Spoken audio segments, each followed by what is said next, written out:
Good morning, everybody. So today's a little bit different because I've just gotten out of bed. I've just had my waffle breakfast, and I decided to go right ahead and make a video without even trying to plan it out. So I've been thinking about this stuff for a long time anyway. So I'm just gonna go off the top of my head because I've been trying to do crazy stuff like write it down, make a checklist, and if you saw my last video, I watched it a couple times and thought, boy, I kind of go off on a tangent and try to come back and hit certain topics. So sometimes I'm a little bit disorganized, but I guess if you're just patient with me and listen to me, bear in mind I'm not, like, my gift is not that of speech and writing. I feel like I'm more of a visual person. Like, I'd do better if I could make a painting, to start painting and stuff. But, it's something I do want to do eventually is when I can kind of get my life reorganized. I'm really trying to bring myself to a state where I'm making a good amount of money and I have time to take classes and put in time making artwork. So I want to, start making more visual art, learn video graphics, filmmaking, how to put together good videos, and write my own music. I'll have my whole production, and that's how people are conveying so many great ideas. And they put little things on the screen and pictures and stuff, but like, it would really help if I had a means of depicting what I'm talking about. So I want to talk about today, now I've got a little bit of a phlegm problem. When we get clouds here in the valley, there's mountains and then there's a flat spot where we live, and then the clouds come here and it just boxes in all of our smoke. So people are burning wood and stuff. So we don't have a thing like Denver where they tell us not to burn. And then even then, like with people driving around, so I kind of have to stop and clear my nose and stuff. It's kind of embarrassing, but oh well. Who doesn't have any small problems? Raise your hand. I'm sure everybody has some stupid little problems like this. Anyways, I'll try to stay on topic and try to stop playing with my face as much, but that's just the reality of my condition. So we are part of a living universe that is simply surviving in nature. In fact, I think I've heard that the top scientists are saying, like, for whatever reason the universe came into existence, it's a wonder it hasn't been taken out of existence. It just seems like, it should have been quenched by now. It should have been snuffed by now, whatever you might call that. So it's a miracle in itself that, firstly, that we exist.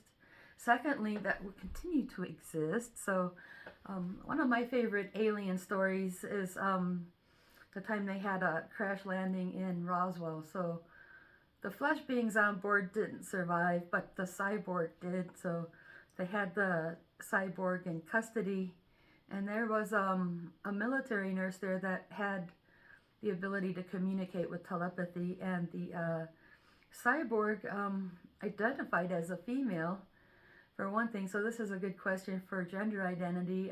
You're a cyborg, how can you be female? And she said, well, it just depends on how we function. And so that's something we're going to talk about a little bit, is that we may function more masculine or function more feminine, regardless of how you were born or whether you even have a sex or not, right? So that's a good question. And now, really big question is, what is God, and how do you explain that? And the alien, the cyborg, this cyborg's been on task for like over 1 million years, so this, like, just imagine, if you could live to be past 80, you learn a lot in your lifetime, but imagine if you lived to be 1 million, okay? This old lady said, the way they explain God, it's like continuance, to continue. It brings about continuance of our existence. That's what it is. It's not so much that God, or what we call God, made all of the decisions about what we're experiencing in nature. And that's where we really have a lot of confusion about what God is and how this works. Because on one side we have people that think God is like a magic genie that answers all your wishes. It's like a giant that lives in the clouds, and he has this really nice throne, and there's angels playing lyres going everywhere, and there's like a bucket of bolts, so he could just take one out every time he's mad and just stab someone with it on earth when they catch them sinning, see? So if you believe in a mythological God, that's probably not the God that exists. But if you have the concept that the universe is a living system, and that conscious presence is a key component in all of biological life, that makes a little bit more sense, that. So this is a big possibility that we haven't been able to really scientifically verify, but it's a good question, is if the universe is a living system, does it also have a soul or a mind like people do? So that's the idea that's been around for ages. So that's where we've always had an inner knowing that there is a greater existence, a greater, there could be an ancestor at the top end of this. And then, so I was saying earlier on, it's like, where do we get these questions anyways, right? So we get answers by starting with questions, and that's how scientific discoveries have been being accomplished. So you get an idea that no one's ever had before. That's a miracle in itself. Then you go, test and try the concept, and then next thing you know, we have electricity, we have vehicles running, we have planes flying. We have a lot of great things that improve our ability to survive nature and travel and communicate. So the universe is a living system that is surviving nature. So that's where we really need to talk about what is natural law. Now, I really love Mark Passio's lecture on natural law. I think that goes on for a good 5 hours. And the funny thing is before I watched that, I was telling my friend some of my thoughts on how I think everything's going, and he goes, "Wow, Jody, you should watch this video." So I went and found it. I'm like, so I'm going to recommend that as well. Mark Passio, Natural Law is like a 5-hour lecture, but most of it I feel is correct. He's kind of got the same idea. But something that I'm going to say differently than a lot of people is that, okay, so people say where there's a law, there's a creator. See, that's one of those things I think that just sounds good. It just sounds stoic. It just sounds so like, oh yeah, where there's a law, there's a creator. Not necessarily true.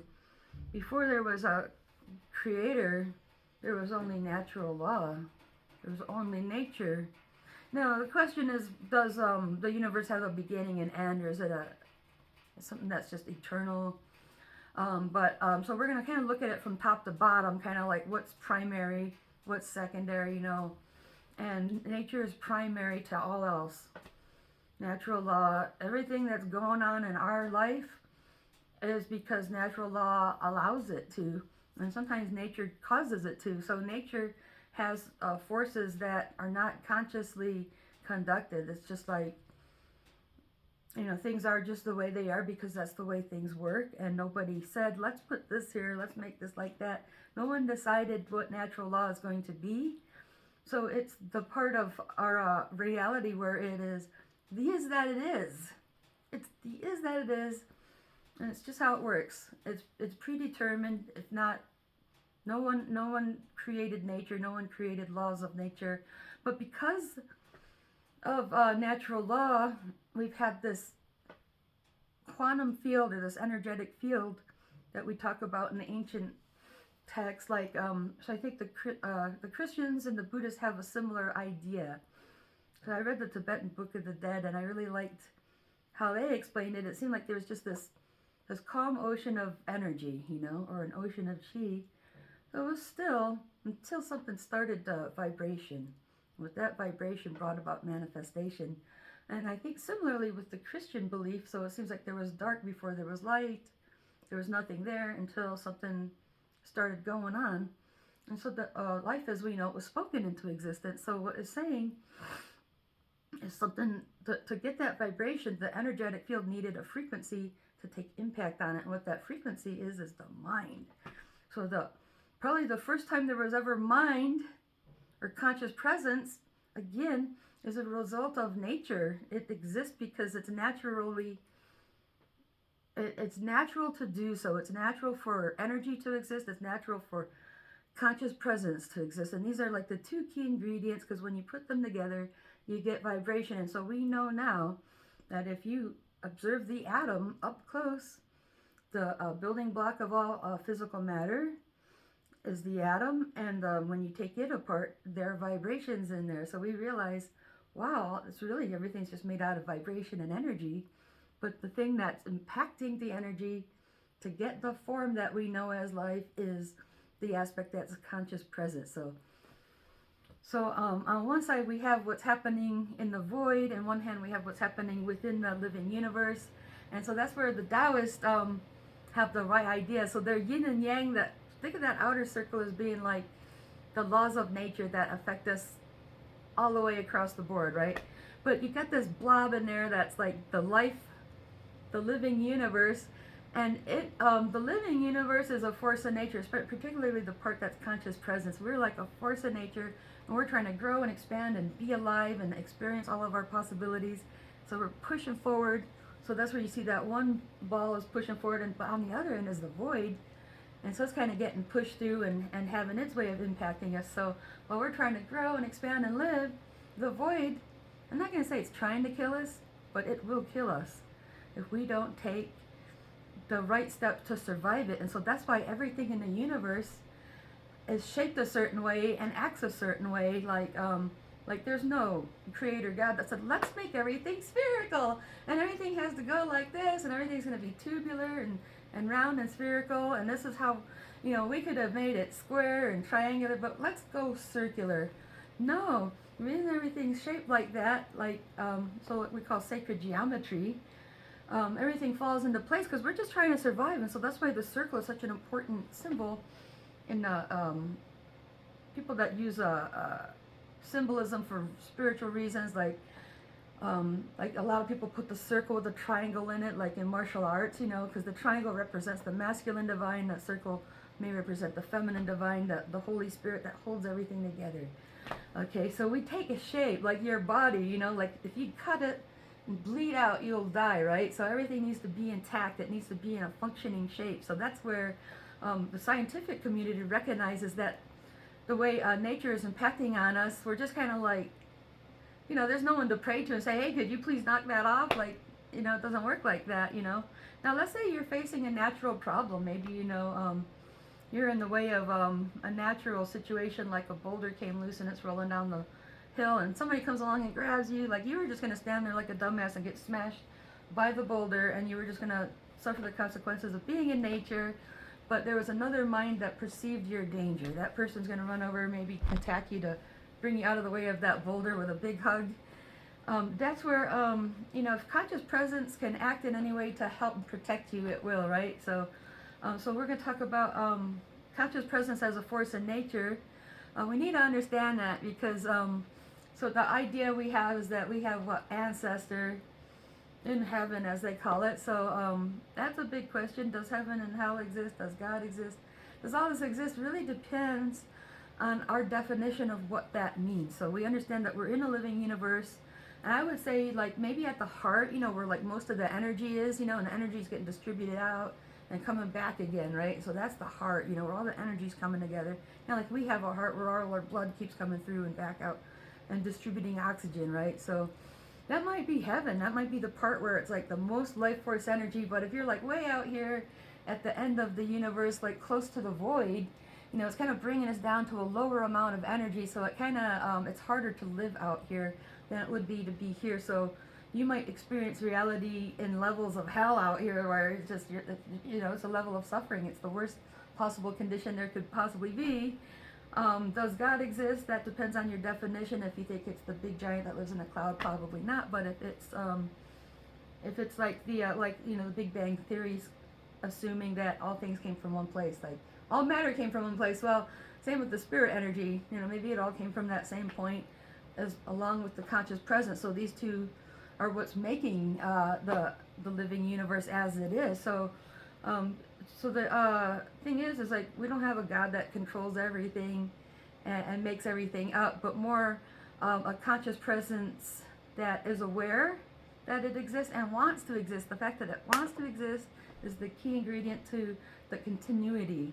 And so the spiritual scripts are telling us that we need to participate by also hoping to live eternally. So you should choose to live eternally because this supports the universal intention of doing so as well, right? So that's where Christianity is saying you should choose eternal life with Jesus, saying because that way, we're putting our intention together. So, if you have a bunch of people here that are like, let's live forever, and then you get all these other people like, fuck life, let's just die off.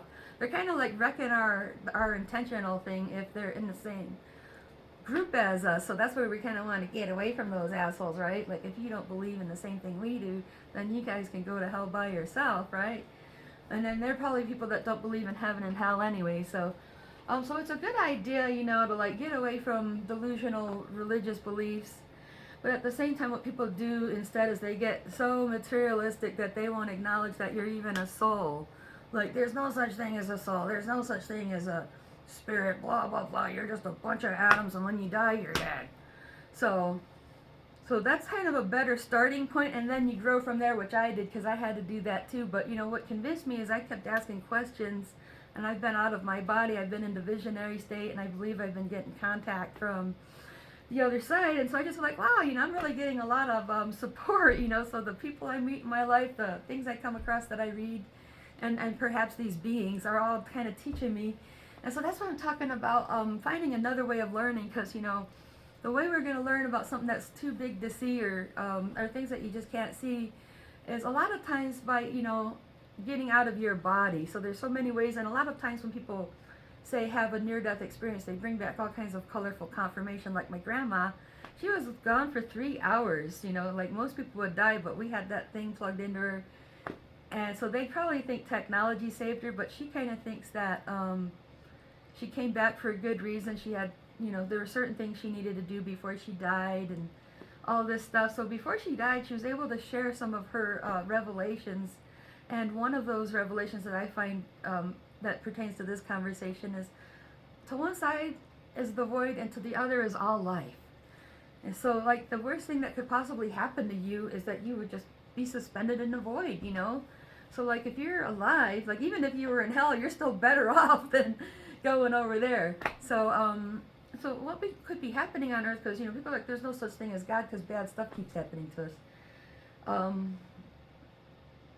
Well, we're at a location where, we're getting so much life force energy, we're here, but we're still not getting enough to have, like, the world's best experience, like the best experience in the universe. So people like to think that we could possibly see an improvement on that eventually. So now, the thought here is that our quality of life is directly related to how much energy is being provided to us. So the feminine divine is the energy, or what they call the Holy Spirit. So we want to do stuff to improve that. And so part of it is our location in outer space, like where we are inside the galaxy. So like if you're out on the end of the galaxy, like here's the center, we're out here on the end, we're closer to like the empty space. So it puts us in a lot more danger than if we were in a little bit closer. We would get more protection from the energetic field that it has, and we would be experiencing higher levels of reality. So we have people stating that there are extraterrestrials within the galaxy that are able to space travel, and they're like different levels. Like the Pleiadians are like 5th density. So they're like, they still look like people. Are usually blonde and light-eyed, but they are more energetic than we are. They're more plasmic. But then you go on to higher levels, then those beings practically don't even have a body, So that's kind of why they're saying we're getting visited by extraterrestrials that are invisible to us, And that could be partly why things like Sasquatch are invisible to us, because they're saying there has been a dimensional shift or a density shift where, like, some beings are in the 3rd level, some are in the 4th level. And so those ones in the 4th level might be flicking in and out of view to us. And we're like, well, he was there just a moment ago. Now we can't find him. So that's why we can't find Sasquatch. Maybe he is flicking in and out. So there's a lot of colorful possibilities from the ground up. Like, we're in a living universe. There's so many levels of existence right here in our own galaxy. And so, like, part of what we have to do to participate is, first of all, I think we had to grow to a level where we could understand it. Like animals out here. So Earth had to go through phases of, plants and animals before we could have a neocortex-bearing human being that has the capacity to even wonder how we got here, how it works. And so it's built into us to ask all these questions. Why do we exist? What are we made of? How does everything work? So we're coming a long way on understanding the body and the physical world. And now we're able to, like, outlive, in old days, people were lucky to live past 50. Now we're like, everyone's like going to be 100, like, because we're surviving nature in better ways because we understand things on a scientific level. Okay? So science is important. That's how we are able to function the way we do. Otherwise, we wouldn't have the same benefits. But at the same time, the more we can learn from the inside out, then understand universal nature. See, that's going to add to our science in the long run. And what's really going to help us to do is the way we get along with each other. So the more we become aware of how energy works between us and stuff like that. Like if you had a nervous system out to here, for example, you'd be more careful about how you move around people. And then on an emotional and spiritual level, like what you're saying to people, how you're acting around people, and which is something I'm hoping to get better at. Like I've been learning not to lose my patience with people, just try to stay calm because I have a compassion and understanding, and try to make sure I'm only projecting better energy. Like, you know, like sometimes I run into situations where somebody's coming at me in a hostile way, and I just want to tame it down by being gentle and kind and reverse the effect of their energy instead of also becoming hostile. So like that's why we need to answer a lot of these big questions, like, you know, what is really God, what is really going on in the universe. It's like, it doesn't really seem to matter. Like, as long as you get your bills paid and you keep food in the refrigerator and, you know, take care of your material needs, why would we care if heaven or hell exists or not, and if God exists or not? Who cares? These things are just fun to talk about. It doesn't matter. Well, it does a lot more than you think, because the conscious presence is a force in nature that's bringing about reality as we know it. But at the same time, we have forces in nature that are not conscious. It's not the devil. It's just, you know, there are forces in nature that affect us whether we know about them or not, whether we believe in them or not, and whether we like them or not. So that's why scientific discoveries keep being made. There's so many different things going on in nature. We're practically just scraping the surface of everything there is to know in the universe. Even if you had a PhD in every college we got, we still got to be humble enough to know that we only know what we can know on Earth. But if we learn to use that intuition, so first of all, you tap into the neural network that is the universe, okay? So you can get information like that, but then when you process it is to ask your questions and then learn to observe it and stuff like that. So the main concept I wanted to bring about is that the living universe is surviving nature, just like we are. Like the song, "What if God was one of us?" Well, he is. He's kind of got the same thing that we do. Or whether it's he or she or it, you know, whatever God is, that first source of conscious presence that is driving the universe to continue to exist, has the same problem we do. We have to survive nature, and there are certain things we need to do.